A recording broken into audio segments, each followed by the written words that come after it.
Week 6 running back trade targets. Earlier today, you guys would have seen our wide receiver trade targets video. Today, we're talking about 4 running backs that we're buying low, 2 running backs that we are selling high. We figured we'd segment this video up because you told us you wanted to see that. So we're going to be breaking down our running back trade targets. Of course, if you enjoyed any point, leave a like, subscribe. Now let's get into it.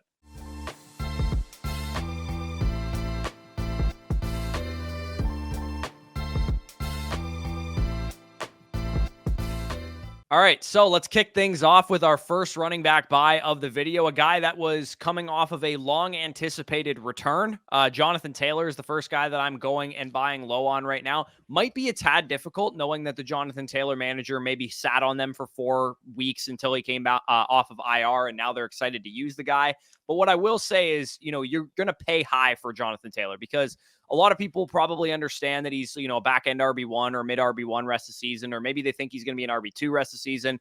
But I seriously do think that we could get a monster season out of Jonathan Taylor, and that is within his range of outcomes, within his wheelhouse. He was eased back in on a pitch count this past week. The usage was low, but that's to be expected. Zach Moss is not going to eat into his workload going forward. This Colts offense is the thing I really want to highlight here, and why I think Jonathan Taylor has, 2021 Jonathan Taylor upside, because this offense ranks 13th in DVOA right now in totality, 8th in rushing defense DVOA or rushing offense DVOA.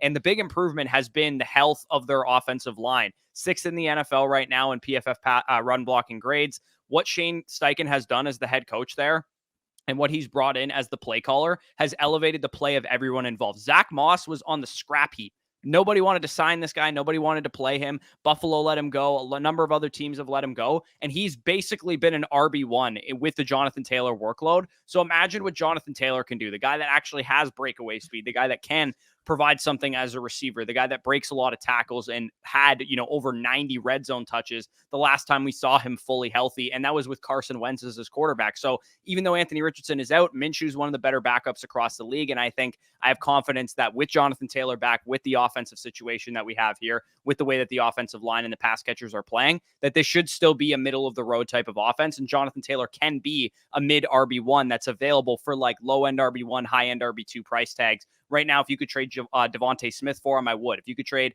Marquise Brown or Ramondre Stevenson for him, I would. If you could trade James Cook and Sam Laporta for him, if you already have a solidified tight end, I would definitely do that. Mike Evans was traded for Jonathan Taylor, Zay Jones and CeeDee Lamb. I mean, that one's a little closer, but honestly, I think if you're in need of a running back, CeeDee Lamb has downgraded himself a little bit more so to a low-end wide receiver 1, high-end wide receiver 2, and I would rather invest in a guy that potentially has, 20-plus point per game upside at the running back position.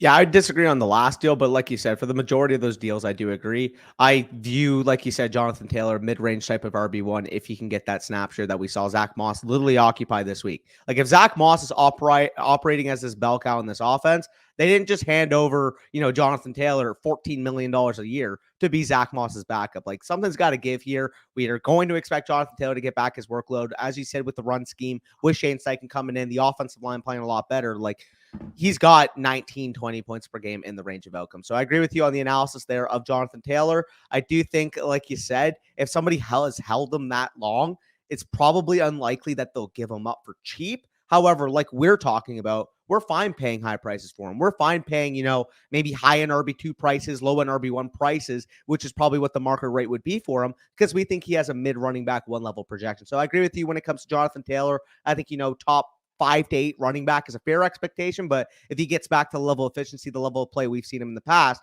that might even be modest. So I like the Jonathan Taylor call. My first buy, and it's funny because you actually threw his name in one of these packages, but I still agree with you. If you can get Jonathan Taylor for him, I'm all for it. I actually really like the buy of James Cook right now, running back of the Buffalo Bills. He's coming off of a disappointing game, but I think his outlook is still extremely steady. He's a high-end running back too in fantasy with a highly weekly upside because we know this Bills offense is going to score points. We know any single given week that the Bills offense from an implied standpoint is probably going to be 25, 26 plus points. And he actually saw his highest snap share and route participation of the season this week, which is encouraging because he has a 17% targets per route run rate. So if we can expect, upwards of 60, 65+% of the routes moving forward, I think James Cook has sneaky upside. Like I mentioned, top 15-ish level running back right now. People might be selling low coming off of a bad week, and I'd be all for it because I do think that, like I said, he could be a top 15 running back. But if we keep seeing those routes going up, if we keep seeing him being trusted in those critical situations, again, still a young player, first 5 games of his second season. If we keep seeing him go upwards to the 70% snap, 70% route range, not only is top 15 a baseline, I think he could be a top 10 to 12 level running back. Yeah, I tend to lean on the side of he probably is what he is. I know he's a Probably. young player and he could get better. And I tend to think he's going to be more of a complement to this offense than he will be like the engine of it. Like we know Josh Allen, Stephon Diggs, those guys are going to be the things that make the Buffalo Bills go. And I think part of the difficult thing to be acquiring a guy like James Cook is the insulation in that offense, especially in more casual leagues. Usually players are just, very much default to the fact that I don't want to trade a Buffalo Bill away. I don't want to trade away a Kansas City Chief. I don't want to trade away San Francisco 49er, whatever team that they play for has a lot of cachet and a lot of name value there. So for me, I think James Cook is fine kind of where he is. I think he's probably valued as a high-end RB2 on the open market. He probably is a high-end RB2 in terms of rest of season kind of outlook. It would really all depend what your league market is valuing him as, and kind of in deeper leagues, I think he has more value too, because you can put him in your flex and that kind of thing. But if I had James Cook in a more shallow league format, I would maybe use him plus another piece to get up to a Jonathan Taylor, to get up to a Tony Pollard, to get up to a Josh Jacobs, somebody like that. So, I mean, I think he's a good option in terms of deeper leagues, but for me, I'm a little more hesitant to just buy into him because I think he's probably what he is. For sure. However, I will say that we know that this guy on a steady baseline standpoint is probably a top 15-ish high-end level running back too. But because he's coming off a bad week, everybody was probably, seeing that on their phone right before the 1 p.m. slate. Oh, what the heck? He was the RB 28 this week. Maybe they're a little panicking. Maybe they think, the Bills are right back to where they were. They're not going to run the ball, this and that. Like, there's a lot of narratives that can be formed. And for some of these deals, I mean, I doubt you're going to be able to get James Cook and Michael Pittman for Zach Moss. But obviously, if you're in a casual league and that's available, go steal that from somebody. Kyron Williams and CJ Stroud for Diggs and Cook, same type of deal. You're probably not going to be able to do that. These last two deals are more of the deals I'm looking for, though. Like CeeDee Lamb, you mentioned, he's a little bit on a downward trajectory. If you can get CeeDee Lamb and James Cook for Chris Olave and Isaiah Pacheco, who's off a really, really big high right now, I think Isaiah Pacheco and James Cook are relatively same range for me rest of the season. And obviously upgrading, in my opinion, from Olave to Lamb would be something I'd want to do. And then this other trade, this is a little bit fair. Deebo Samuel versus James Cook. This is more so a roster construction type of thing. If you have, Deebo Samuel as your wide receiver 3 or wide receiver 4, and you want to get some, RB2 upside with James Cook, I don't mind stashing the running back up instead of the wide receiver in this instance. Yeah, it's funny that you mentioned a deal with Isaiah Pacheco because I almost view these guys exactly the same. They're, ancillary pieces for really good offenses. And because of that, they're going to have their weeks, but they're probably never going to be top 5 running backs or whatever the case is. Agreed. Because, the usage is not quite to the level that we would need it to be for that to be the case. 75, 80% of the snaps is probably what they would need for that. And also the offense runs through Josh Allen, or it runs through Patrick Mahomes, or runs through Stephon Diggs and Travis Kelce. It's not really going to be a big part of James Cook's game, although you like to see the route participation increase and the target share increase. So I'm on board from that perspective. But we can get on to the next guy, who also is somebody that is a very similar projection, I would say, in terms of rest of season outlook.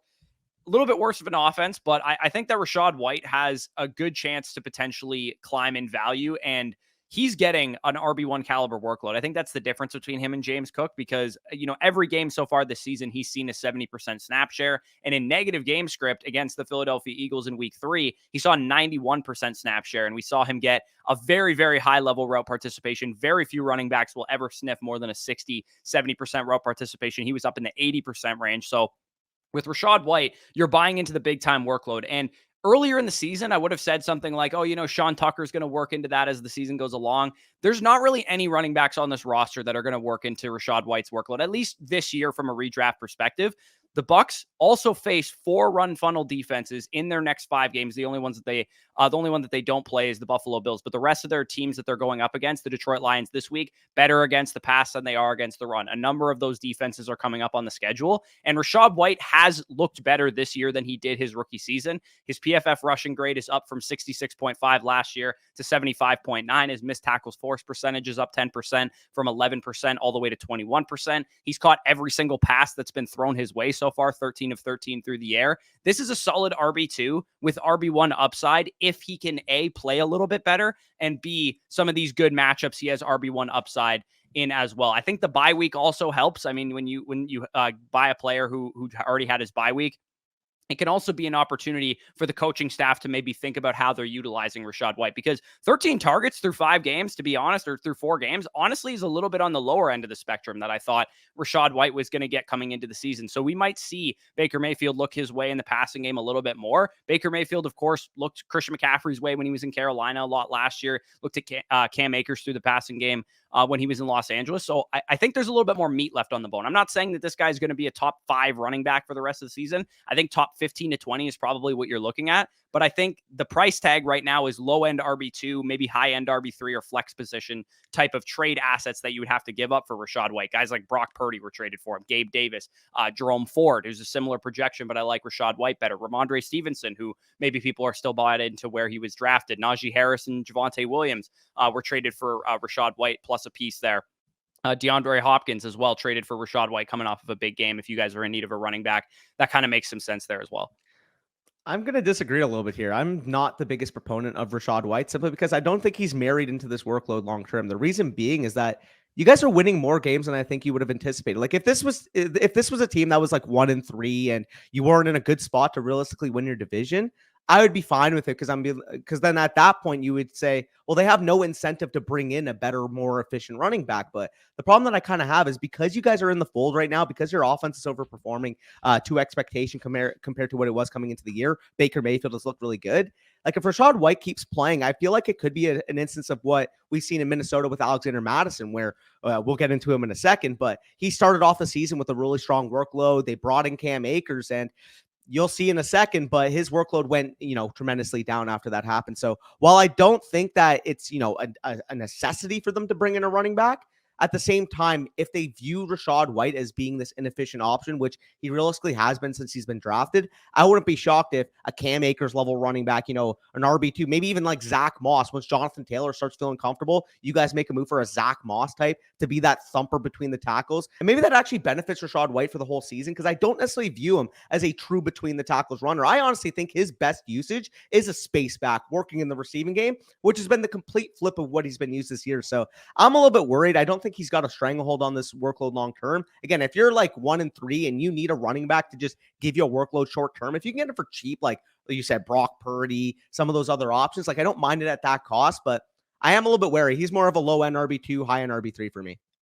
Yeah, the one thing I will disagree with you on the Alexander Mattison point is that when the Vikings traded for Cam Akers to come supplement production from Alexander Mattison, he was a bottom 5 graded running back in the NFL in terms of, PFF rushing grade. Rachaad White is the 19th highest graded running back on PFF out of 58 right now. So he has played better. And as a Buccaneers fan, I don't disagree with you. I don't think that he probably should be getting all of this work on early downs, especially, but there is nobody really available. If they wanted to bring back Leonard Fournette, they probably would have done that to begin with. So I don't think there's anybody really available that's going to eat into this workload. And I think it's probably going to keep up. Me and you view him as, maybe someone you don't want to give a big workload to, but the Buccaneers don't. They view him as a starting running back, and that's pretty much been the drumbeat ever all offseason, all through training camp as well. So we could probably move off of Rachaad White. Mid RB2 for me rest of the season. Sounds more like a low end RB2, high end RB3 for Danny rest of the season. So a little disagreement there. I actually personally would take Rachaad White straight up over this guy. And this might be a hot take, but you have Jahmyr Gibbs listed here as a buy low. And I don't disagree with the theory of buying low on Jahmyr Gibbs. But why would I go for the, bird? I have the bird in the hand with Rachaad White, and you want the one in the bush here. At the end of the day, the way I view it is who has the realistic upside to win me my league? And when it comes to Rachaad White versus Jahmyr Gibbs, I think we have a clear answer there. I fully agree. Like David Montgomery does exist here. And I will say, like, I view Jahmyr Gibbs, as the perfect target. If you're a 4-1 team, a 5-0 team, you can get him cheap. Like if you're 1-4, 2-3, and you need wins right now, you're probably not going to be active on the trade market for Jahmyr Gibbs. However, like I said, if you're in an advantageous spot and you can go and secure Jahmyr Gibbs for the cheap right now, like I said, I think it could be an absolute league winner. I understand that there's been a very underwhelming start to his NFL career, but the early returns that we've seen from Jahmyr Gibbs is that he is a very efficient running back in the NFL. 4.59 yards per carry, grading well in terms of efficiency, in terms of breakaway run rate, EPA per rush. We've really only seen positive signs when he's gotten the ball, when he's been on the field. The thing right now is that his market value is so down, like I said, because if a team drafted him in round 3, they're probably 1-4 right now. They're probably 2-3 right now. They're probably scrapping 4 wins right now. And like I kind of said, if you can transition and you're in a good spot, you have a Rachaad White type as your RB4, and you can transition him right now into Jahmyr Gibbs. I think once you need them down the stretch, week 11, week 12, week 13 on, I think he has a low-end RB2 type of baseline for the time being. But if anything were to happen to David Montgomery, this is going to be a guy ranked inside my top 8 running backs on a given week. So I think personally his, standalone value is already kind of, like I said, top 24-ish level. But if anything were to happen to David Montgomery, I think the implied upside here is like a Rashad Penny we saw a couple years ago down the stretch, like we see every single year. The running back coming out of nowhere and just winning your league, I think that could be Jahmyr Gibbs. And some of these deals are just downright steals for the most part. Romeo Dubs straight up for Jahmyr Gibbs. Give me Jahmyr Gibbs. Alexander Mattison, Jahan Dotson for Jahmyr Gibbs, Drake London, Quentin Johnson. Jahmyr Gibbs and Jordan Addison for Devontae Smith and Tajay Spears. Give me Jahmyr Gibbs side. Jahmyr Gibbs and DK Metcalf for Kenneth Walker and Jake Ferguson. Those 3 deals in particular are the ones I like. The other 2 I don't really like as much. But like I said, it depends on the market value for Jahmyr Gibbs. If they're still holding on to that sunk cost fallacy, he was their 3rd round pick, maybe he's not a target for you. But man, these 1 and 4 owners, there's 2 and 3 owners, they're getting desperate, man. They might give you Jahmyr Gibbs for Mari DiMarcardo plus a wide receiver 4 at this point. Yeah, that's the process I agree with you on, because I think generally speaking, Jahmyr Gibbs will be in the hands of a desperate manager, and that makes usually for good values and good upside. For those of you guys that are not a desperate manager, if you're 3-2, 4-1, 5-0 with a lot of points for or whatever, the problem I have is that I really don't see the league winner upside unless we see a drastic shift in his workload, which could happen. He's a rookie running back. That tends to happen as the season goes along. But mainly, it probably would happen if a David Montgomery injury happened. And that's the thing that I get a little bit sketched out about, because it's not like we're getting 6, 7, 8 targets a game from this guy. We're getting 4 targets a game. He had 1 game with 9 targets. It's kind of up in that total right now. And David Montgomery, the second they're inside the 20-yard line, is getting the ball. And it's not Jahmyr Gibbs. And that's the difficult part for me with Jahmyr Gibbs, which is why I would prefer to just have Rachaad White. The ceiling's a little bit lower, but I will say, like, a lot lower. RB 14 in points per game to me is better than RB 26 with elite upside. Yeah, no, that's definitely fair. Like we kind of said, it all depends on the type of situation your team is. Like for me personally, I would rather use Rachaad White to go upgrade at running back. But at the same time, if you're struggling for wins, like Rachaad White's got an RB2 baseline for the time being, where Jahmyr Gibbs is more of that stash process, like week 10 on type of play if you're in a good spot, like I said. But we can move on to your first sell of the video, and I'll let you take it away. Yeah, I mean, we can just rattle through the sells pretty quickly, because I think both of our sells are relatively the same type of idea. Both, I mean, not even yours anymore, but mine specifically. Joe Mixon is kind of like a galaxy brain sell. And the reason I say that is because I think a lot of people will be inclined to buy low on Joe Mixon, which is why I think he's a sell high, if that makes any sense. Because in very active leagues and leagues where people are following usage and they're following, the fact that the Bengals offense just had like a breakout offensive performance on the back of, Ja'Marr Chase and Joe Burrow doing their thing, I think people will get very lazy and be like, oh, Bengals are back, go buy Joe Mixon. He's getting a great workload. He had 25 carries last week. He had 60 carries over the last 3 games combined. But my thing is, I don't want to buy a washed up running back who's averaging 3.9 yards per carry. Do I think he's going to get replaced? No, not really. But the Bengals are operating a very pass heavy approach. They're not really running in the red zone like they used to. Joe Mixon is getting all of the dirty, obligatory, we have to run the ball every once in a while carries. But he's not a centerpiece. He's not a focal point of the offense right now. And because he's Joe Mixon, he's been very, very fantasy relevant for a number of years. He has such high name value that you can use Joe Mixon to potentially transition into a guy that doesn't have that type of situation, like a Rachaad White, like a Jahmyr Gibbs, maybe even use him plus a piece to go up to get Jonathan Taylor, to go up to get Breece Hall, to go up to get Tony Pollard, to maybe get Josh Jacobs, somebody like that. So for me, knowing that Joe Mixon has this name value and has a lot of people that are going to be very much connecting the dots of this guy's a buy low right now, I think if you have Joe Mixon and you're 1 and 4, you're 2 and 3 or something like that, I would be looking to sell him. Maybe you can do some of the deals that you guys can see here. Joe Mixon straight up for Brandon Ayuk if he's in your flex. Joe Mixon for Jordan Addison. I think that's probably about a fair deal, but a pretty decent one there. Joe Mixon for Calvin Ridley makes a lot of sense. Joe Mixon plus Drake London to get Travis Etienne makes a lot of sense. This deal was Joe Mixon for Jonathan Taylor and Adam Thielen. I'd even be willing to do the opposite of that. Joe Mixon and Thielen for Jonathan Taylor. So there's a lot of deals out there that you could use with Joe Mixon, but I will say, like, knowing that a lot of people are going to connect the dots and say he's a buy low, it actually makes me want to sell him. Yeah, to a certain degree. I will say I will rebuttal a little bit, because you mentioned you would take Rachaad White over Joe Mixon. No, I wouldn't. I would probably get Okay. Rachaad White plus for Joe Mixon. Okay. And I think that's fine process. I was going to say, because I'm like, they're both inefficient running backs, except the Bengals offense versus the Buccaneers. Yeah, no, like if you can get Joe Mixon, like name value for him on the market, I'm all for it. Like you kind of said, some of those deals, like you mentioned, on the trade market, like a Brandon Ayuk. Maybe you can get, I don't know, work up to CeeDee Lamb using Joe Mixon. Joe Mixon is one of those names playing for the Bengals, past success. Like if you're in home leagues, man, people will gobble this guy's name up. They absolutely love their Joe Mixon. And you could pretty much get up to any player in fantasy using Joe Mixon plus, to be honest. Yeah, and the same would apply for Alvin Kamara, but we did talk about him last week, so we're not going to rehash that whole discussion. One guy that, if you're not more in a more sharp league, will definitely be the type of guy you want to sell high on is Alexander Mattison. Yeah, he's absolutely buoyed in fantasy this week by the touchdown that he scored, but his usage was straight up ugly. 53% of the snaps, 47% of the rushing share. Huge fall from grace from the big time workload we saw early on. And we saw a huge drop off in terms of his log down and distance situation. So we saw weeks 1 to 3, this rock solid workload, 70+% of the snaps, 60+% of the rushing opportunities. Like he was the bell cow running back for this Minnesota Vikings offense.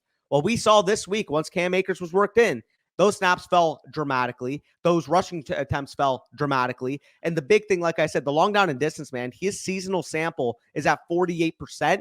He only played in 15% of those situations this past week. If he's not getting that type of elite, like Rachaad White, Joe Mixon level workload, he is not talented enough of a running back to be able to be a viable RB2 in fantasy. And I think he's a must-sell right now. He's the RB17 in fantasy. People saw he scored a touchdown, scored some points this week. Might not think, anything of it, but this guy's days of being an RB2 are going to be over. Like if this usage keeps continuing, he's going to be the RB25, the RB27 by week 11, and people are going to be wondering why they didn't sell. And some of these packages are downright ridiculous. Alexander Mattison, Jahan Dotson, like I said, London, Gibbs, and Quentin Johnson. I mentioned that in the Gibbs deal, but obviously I want the Gibbs side. Mattison straight up for Michael Pittman Jr., Mattison straight up for Mike Evans, Mattison and George Pickens for Kenneth Walker. Like all day, every day, give me the other side in these Alexander Mattison deals.